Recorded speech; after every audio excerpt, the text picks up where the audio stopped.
Indie Mogul.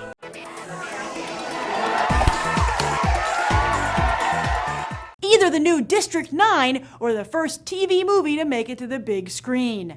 You're watching Beyond the Trailers review of Skyline. Reports are coming in. Every major city in the world is experiencing the same encounter. They're everywhere. The further we get out of the city, the better off we are. He's right. Every young filmmaker dreams of working in Hollywood, but be careful what you wish for. The brothers Strauss, who broke into the industry with their own special effects company, must have been so excited to get that fateful call from 20th Century Fox. Yes, the studio wanted them to direct a movie, and not just any movie, but an entry in two of the most iconic sci-fi franchises of all time, Alien vs. Predator: Requiem. But the result was like something out of an Alien vs. Predator movie. The film was viciously ripped apart by critics and audiences alike, with the brothers Strauss casting the blame on Fox's backseat directing. But a lot of people didn't buy it. Now, 3 years later, the brothers Strauss are back to prove themselves with Skyline. Independently produced and financed by the brothers themselves, they're not just proving they can make a great blockbuster, but also one on the cheap. Why? To not only prove Fox screwed them over, but to strike a blow against the bloated budgets for which all studios are infamous. Is revenge a dish best served ice blue cold with a heavy helping of special effects? Let's find out.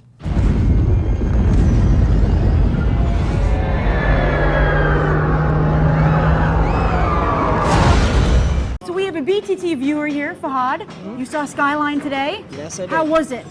It was horrible. I called my friend before the movie. He's like, "Oh, that movie's gonna suck. It was gonna be so bad." It was actually better than I thought it was gonna be. Oh, okay, cool. So you It went kept me entertained. It was a piece of beep. Let me ask you This one is last question. Carlton, and I feel the same way. My brother treated me, and thank goodness, because that was the biggest turkey I've ever seen in my life. A big blue turkey? Oh my goodness. I don't really have much of a standard for movies, but Jesus Christ. This one was like those kind of movies made of a video game or something. The storyline was really trash. Where do you think the movie messed up? Oh God,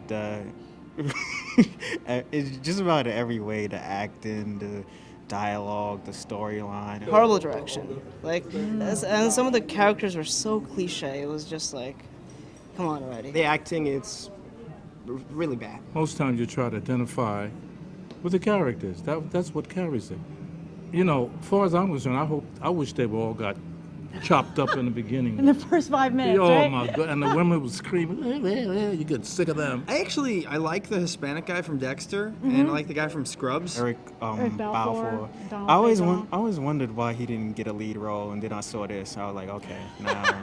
Now you know. Yeah. Well, these guys are famous for being special effects artists. Were the special effects any good?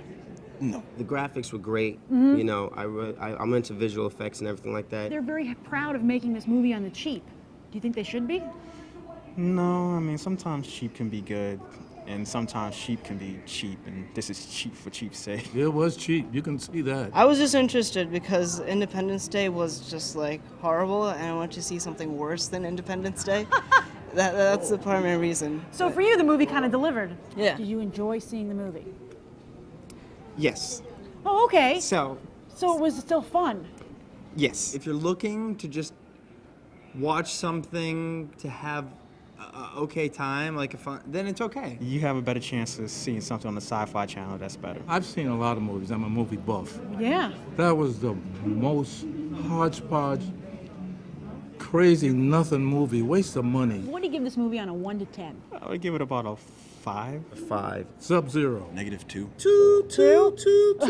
3. I'd give it a 5, and that's me being very lenient. 7 if you have nothing else to watch in the movies. Looks like Alien vs. Predator Requiem was no fluke as audiences give Skyline a 3. And don't forget that Skyline is the focus of this week's One Sentence Review Challenge. If you've seen the movie, leave your 1 to 10 rating below, as well as your 1 sentence review. Whoever writes the best one this week gets a free DVD of Scott Pilgrim vs. the World. I'll announce the winner on Sunday on Facebook. I'm Grace Randolph reporting from Regal Ewok, and I hope you'll go beyond the trailer for these other top movies.